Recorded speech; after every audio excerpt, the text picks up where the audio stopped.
আজকের এই ভিডিওর থ্রিলার মুভি নিয়ে কথা বলবো, যেগুলি সুপারহিট হয়েছিল। থ্রিলার মুভি নিয়ে কথা বললে রাজশাসন মুভি আমাদের মাথায় আসে। রাজশাসনের মতন 5টি থ্রিলার মুভি নিয়ে কথা বলবো। তো শুরু করা যাক আজকের ভিডিও। টপ 1 যে মুভিটা আছে সেই মুভিটার নাম হলো হেভান।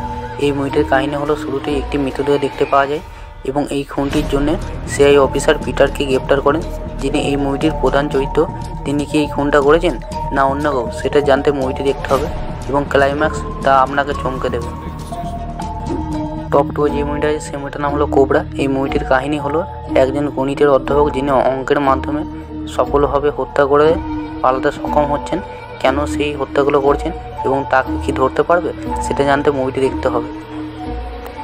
টপ 3 যে মুভিটা আছে সেই মুভিটার নাম হলো ডায়েরি। এই মুভিটার কাহিনী হলো, একজন পুলিশ অফিসার যিনি 16 বছরের পেন্ডিং কেস রিওপেন করেন এবং এক রাতে একটি বাসে ওঠেন এবং তার সাথে অদ্ভুত কিছু হতে থাকে এবং এই বাসটার সাথে কেসটার মিল আছে, কি সেই মিল জানতে মুভিটি দেখতে হবে। টপ 4 যে মুভিটা আছে সেই মুভিটার নাম হলো নান্ডি। এই মুভিটির কাহিনী হলো, একজন সফটওয়্যার ইঞ্জিনিয়ারকে খুনের অপরাধে গ্রেপ্তার করেন, যেটা সে করেনি এবং তাকে অপরাধ স্বীকার করার জন্য নির্যাতন করেন। সে কি জেল থেকে বেরোতে পারবে এবং তার বদলা নিতে পারবে সেটা জানতে মুভিটি দেখতে হবে।